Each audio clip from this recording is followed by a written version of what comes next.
Hello, hi, namaste, and welcome all of you to another section of A Little Bird Told Me, and I welcome all of you to Utkarsh Law classes also.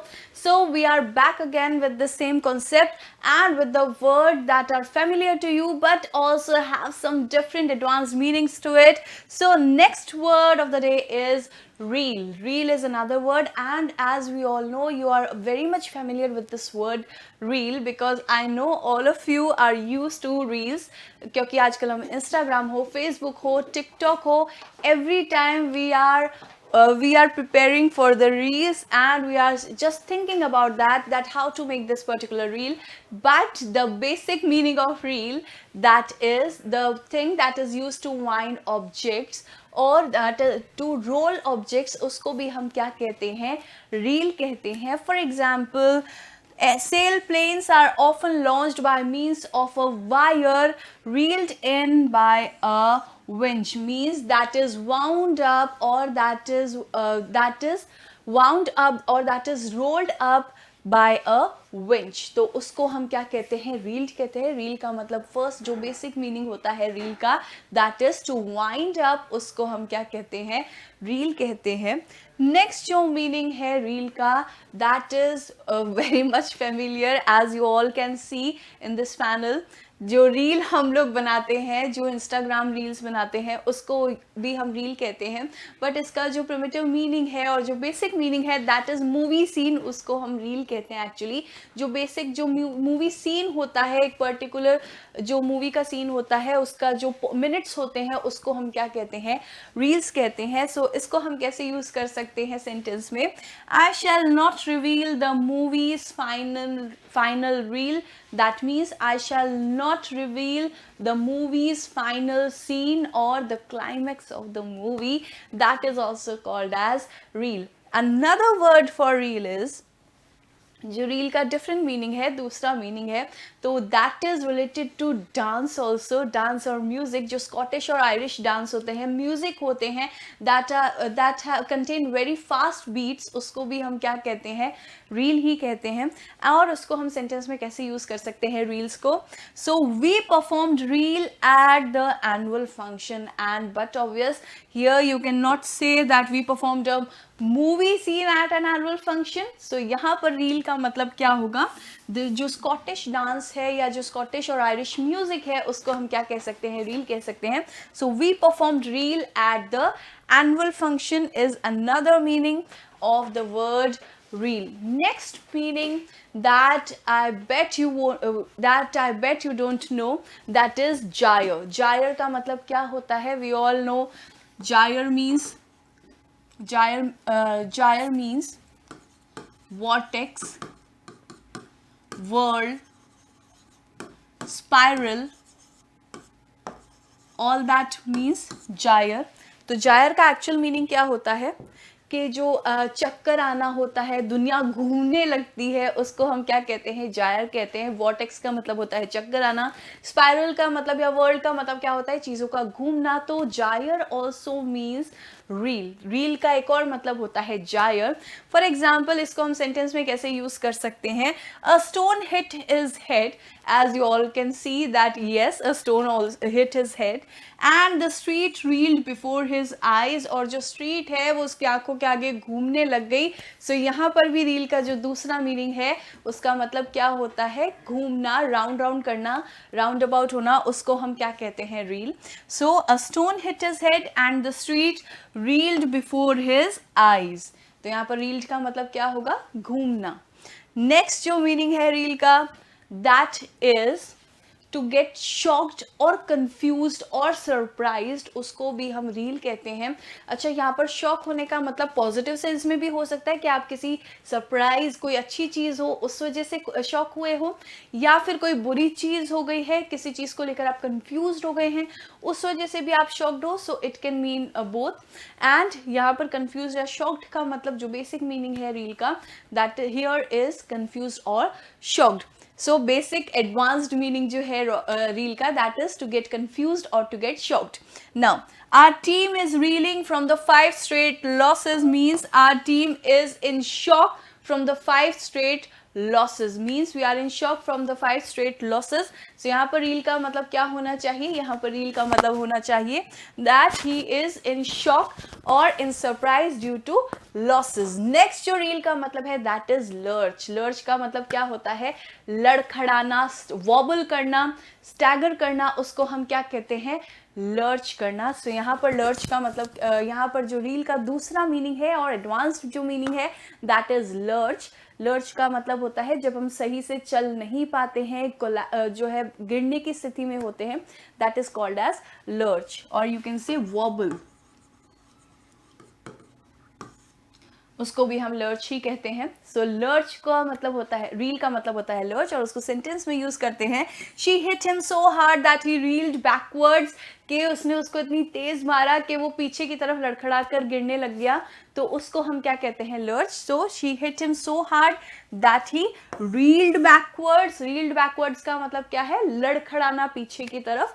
सो उसको हम कहते हैं reeled backward. So these were the meanings of reel. तो हमने reel का कौन सा मतलब समझा, एक तो होता है जायर, दूसरा होता है कंफ्यूज्ड और शॉक्ड, एंड अनदर जो last advance meaning of reel is lurch. Next prize. Prize का मतलब कॉमन है, क्या हो सकता है प्राइज का मतलब, अवार्ड हो सकता है, रिवॉर्ड हो सकता है, उसको हम प्राइज कहते हैं. But is it so, prize का मतलब बस इतना ही होता है? No, certainly no. The first meaning, as you all know, of prize is reward. कोई अच्छा काम करे या कोई भी काम करे, उसका जो हमको रिवॉर्ड मिलता है वापस, उसको हम क्या कहते हैं, प्राइज कहते हैं. yes, this is general meaning. so इसका सेंटेंस हम लोगों को पता है, और एक एग्जाम्पल मैं आप लोगों को देती हूँ. the prize will be victory in the general election. सो यहाँ पर कोई व्यक्ति कह रहा है कि जो प्राइज होगा वो वही होगा, कि जो विक्ट्री मिलेगी हमको जनरल इलेक्शन में, वही हमारा प्राइज होगा.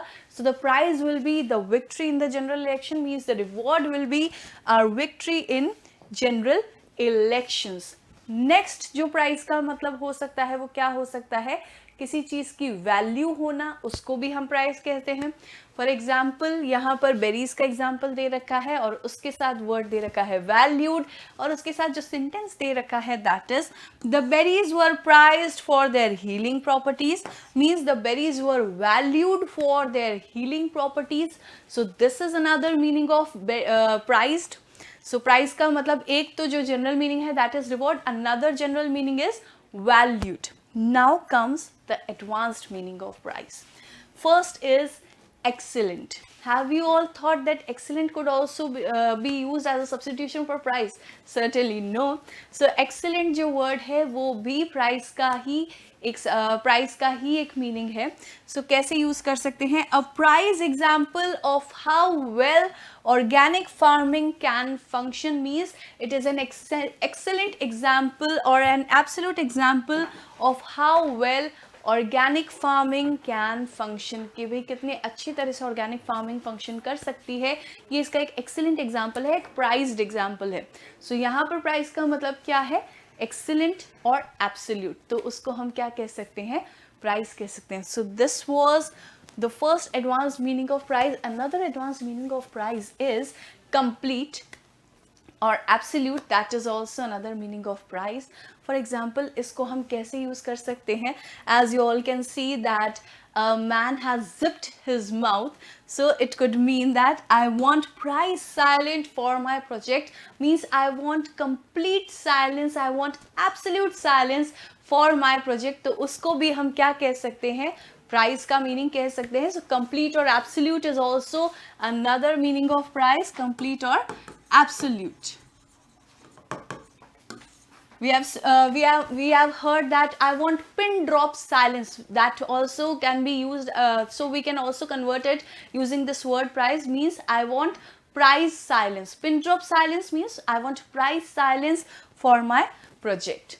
So this is another meaning of the word prize, and another meaning of the word prize is to pull something with force. किसी चीज को पुल करना फोर्स के साथ, एफर्ट के साथ, उसको भी हम प्राइज कहते हैं. For example I tried to prise Joe's fingers away from the exposed wire, means I tried to prise means I tried to pull away Joe's fingers away from the exposed wire. Exposed wire का मतलब क्या है? वो wire जिससे shock लग सकता है, current लग सकता है, उसको हम कहते हैं exposed wire. But have you taken note of this word prize? It's spelling is changed. PRIZE नहीं है, PRISE है. So another story that is coming in. So prize जो वर्ड है, Americans use this word price as it is for a verb also and as a noun also.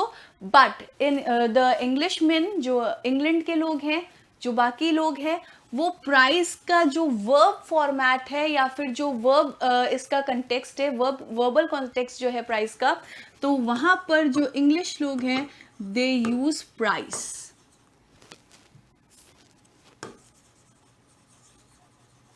So price is used by Americans for verb also and price is used by English for verb. So यहाँ पर जो है price word is just used here so that you are able to differentiate between both of these meaning. तो यहाँ पर price एक verb की तरह act कर रहा है. अभी तक हमने जो price देखा है वो किसकी तरह देखा है? As an either as an adjective or as a noun, but here it is acting as a verb. And यहाँ पर कैसे कह सकते हैं? I tried to price Joe's fingers away from the exposed wire means I tried to pull away Joe's fingers away from the exposed wire. So this was another meaning of the word price. Next meaning of the word price is to circulate notes or to circulate for to obtain something with effort. उसको भी हम क्या कह सकते हैं? Price कह सकते हैं. तो किसी चीज को बहुत मेहनत से पाना, उसको भी हम क्या कह सकते हैं? प्राइस कह सकते हैं. सो कैसे कह सकते हैं price? I got the loan though I had to prise it out for him, कि भाई मुझे लोन तो मिल गया है, हालांकि मुझे इसके लिए बहुत सारे एफर्ट्स लगाने पड़े, उसको भी हम क्या कह सकते हैं? प्राइस कह सकते हैं. सो टू गेट समथिंग और to obtain something with efforts, उसको हम क्या कह सकते हैं? प्राइस कह सकते हैं. Again you should take note of this word price. यहाँ पर प्राइस की जो स्पेलिंग है PRISE, तो यहाँ पर again because this word price is acting as a verb here, तो यहाँ पर इसलिए इसकी मीनिंग PRIZE नहीं होगी, PRISE है. So this was also another new meaning for you all for the word price. And the next word that is coming is hound. So hound का मतलब क्या होता है? This must be a common or familiar word for many of you, but it could be a new word for some of you. So hound का मतलब जो हम कह सकते हैं that is dogs, and specially जो hunting dogs होते हैं जो कि यूज करते हैं हम hunting के लिए, उसको भी हम क्या कह सकते, उनको भी हम क्या कहते हैं? hound कहते हैं. So thank you all of you. I just wind up my video here, and we'll meet soon in our next video of the bird, a little bird told me. Thank you.